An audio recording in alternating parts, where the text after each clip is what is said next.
Hey guys and girls, and welcome back to the #1 channel on real estate. Now before we get started, make sure to hit that like button, and if you enjoy the video, make sure you subscribe to be part of the Daily Hit family. Now let's get back to the video. You're out house hunting and you come across a home that's already off the market. So what do? Most people would give up on their dream of owning that home. But you're not most people. You're determined and you want to find a way to make an offer on that house. Follow these 8 tips and you'll be able to buy the house that wasn't for sale.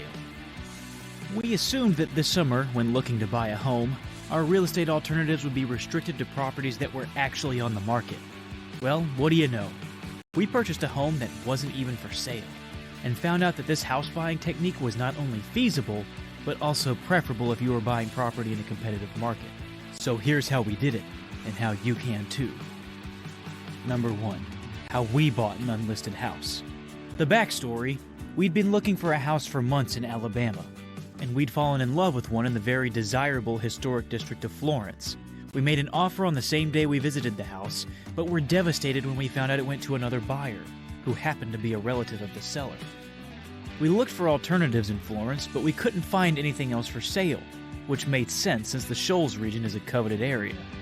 We asked our agent, Jody Lanier of Marmac Real Estate, if he had any recommendations since we were frustrated and tired of waiting for postings that seemed to sell within days. He then suggested looking beyond what was available on real estate listing sites. We were game to give it a shot, so our real estate agent put out feelers, and after some time he found a home that was built in 1917 and was on our ideal street. It was love at first sight for us when we walked onto the front porch and felt giddy stepping inside. Basically, the sellers had set their asking price, and if we were interested, we could make an offer for that amount, take it or leave it. Since the cost was within our budget, we decided to go for it, signing and submitting a typical home buyer's contract that evening. In the morning, we heard even better news. They'd accepted. It was exciting to learn that we had accepted a contract without having to compete against other purchasers, which saved us a lot of worry and disappointment throughout the offering process. Number 2. How to buy a house that isn't on the market. In heated markets, purchasing an unlisted property appears to be a rising trend. It's known as going under the market, according to Pamela Ehrman, president of Real Estate Guidance in Norfolk, Virginia. This is why you must dig into the housing inventory in a certain region to find unlisted gems where the owners may be willing to sell if they receive the right offer. Ehrman, who is a real estate agent specializing in such listings, told us that before you have to compete with other people for it, it's good to just introduce yourself as a buyer to a home. Here are some approaches for making the needle and haystack process go a little more smoothly. Number 3. Find a real estate agent willing to do some digging. Buying a home that isn't on the market requires more effort on the part of the real estate agent. To begin with, you'll want to make sure your agent is willing to go above and beyond. Here are some of the actions agents take. Review expired listings. Your agent checks expired listings for sellers who had their property on the market previously, looking to see if it ever sold. If it didn't, your agent can contact the sellers and see if they're willing to sell now. Check tax records. Your agent might look into tax records in a specific area to see who has different tax return address than the property address. This suggests that the property is unoccupied or an investment property. Send direct mail. A real estate agent can send postcards to homeowners in the neighborhood or zip code you want to live in, inviting them to get in touch if they're interested in selling their home. Since part of the appeal may be that the sale could be quick and simple, no home staging or open house is required, the postcard should emphasize that the agent has fully qualified purchasers, like yourself, who are interested in a quiet sale. Prospecting neighborhoods. This is where you and your agent go on a search around a certain neighborhood, noting down the addresses or houses that if they were for sale, you'd want to see. During the COVID-19 pandemic, purchasers might also do this on their own and then pass the list of addresses to their agent, who could then contact the owners. A real estate agent will need to employ many of the strategies above. There are a number of things home purchasers may do to increase the possibility of finding an unlisted property they'd love to own. Here's another thing we tried. Number 4.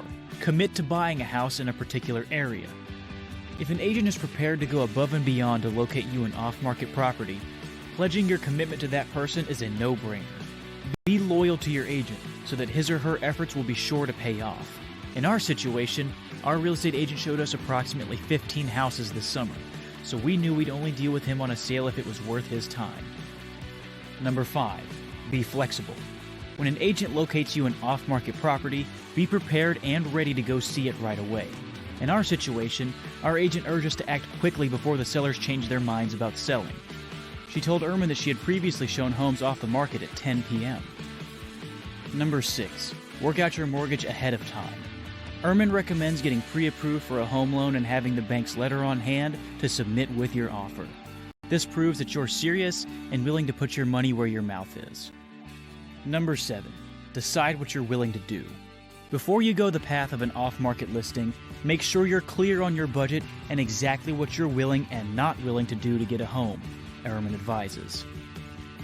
The nice thing about this method of purchasing a house is that you'll probably avoid a lot of back-and-forth negotiation, as with a typical sale, and the anxiety that you're competing against other buyers. That isn't to say you can't make an offer well below asking price. If you're in a competitive market, just ask yourself, what am I willing to do to get this home? Number 8. Don't assume your seller won't play the field. Don't assume that once you've piqued a homeowner's interest in selling, things will stay the same.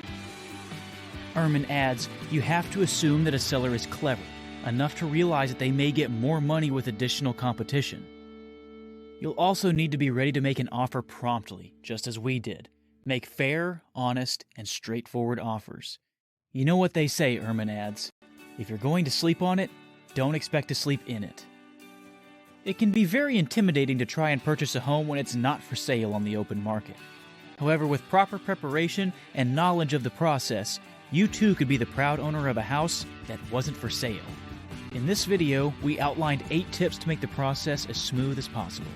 We hope that by following these tips, you'll have a better chance at buying your dream home. As always, thanks so much for watching, and best of luck out there.